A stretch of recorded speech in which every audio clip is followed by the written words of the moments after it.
गुजरात के कच्छ में बेहद प्राचीन जीवाश्म मिले हैं। ये जीवाश्म वासुकी नाग के हैं। ये दुनिया का सबसे बड़ा नाग था। इससे बड़ा एनाकोंडा भी नहीं है और ना ही डायनासोरों के जमाने का विशालकाय टीरेक्स डायनासोर था। वासुकी नाग का जीवाश्म कच्छ के पानधरो लाइट नाइट खदान में मिला है।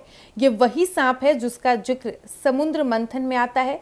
इसी की मदद से मंदार पर्वत को मथनी की तरह घुमाया गया था, जिससे समुद्र से अमृत और विष जैसे कई महत्वपूर्ण चीजें निकली थी। वैज्ञानिकों ने इस खदान से वासुकी नाग की रीढ़ की हड्डियों के 27 हिस्से बरामद किए हैं। इसका वैज्ञानिक नाम वासुकी इंडिकस है। वैज्ञानिकों ने बताया कि इसकी आकृति विशालकाय थी, जैसे आजकल के अजगर होते हैं, लेकिन यह विशाला नहीं रहा होगा। जनरल साइंटिफिक रिपोर्ट्स में छपी स्टडी के मुताबिक आईआईटी रुड़की के पैलेंटियोलॉजिस्ट ने कहा कि इसका आकार बताता है कि यह वासुकी नाग था, धीमी गति में चलने वाला खतरनाक शिकारी। उन्होंने आगे कहा कि यह एनाकोंडा और अजगर की तरह अपने शिकार को दबाकर मार डालता था, लेकिन जब वैश्विक स्तर पर तापमान बढ़ने लगा तो इनकी आबादी खत्म होने लगी। माना जाता है कि इनकी सामान्य लंबाई 36 से 49 फीट तक होती थी। इनका वजन करीब 1000 किलोग्राम के आसपास होता था। वासुकी नाग को भगवान शिव का नाग कहा जाता है। इसे सांपों का राजा भी कहते थे। ये प्रागैतिहासिक सांप तितानोबोआ का विरोधी माना जाता है।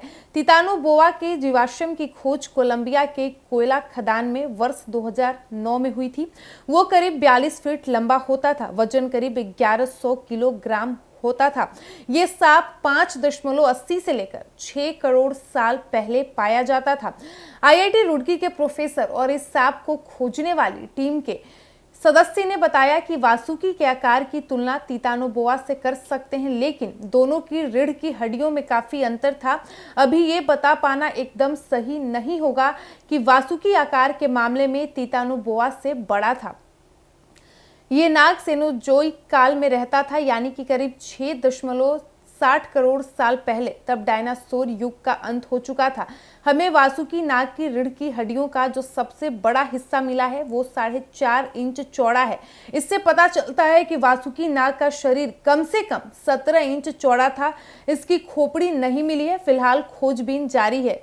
वैज्ञानिक अभी ये नहीं पता कर पाए हैं कि वासुकी नाग क्या खाता था, लेकिन इसके आकार को देखकर लगता है कि ये उस समय के विशालकाय मगरमच्छों को खाता रहा होगा।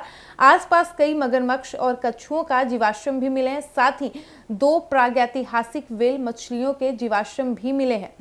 साथ ही आपको बता दें कि ये सांप 9 करोड़ साल पहले धरती पर मौजूद थे, जो 12,000 साल पहले खत्म हो गए। ये सांप भारत से लेकर दक्षिणी यूरेशिया, उत्तरी अफ्रीका तक फैले थे। जब यूरेशिया 5 करोड़ साल पहले एशिया से टकराया, तब भारत बना।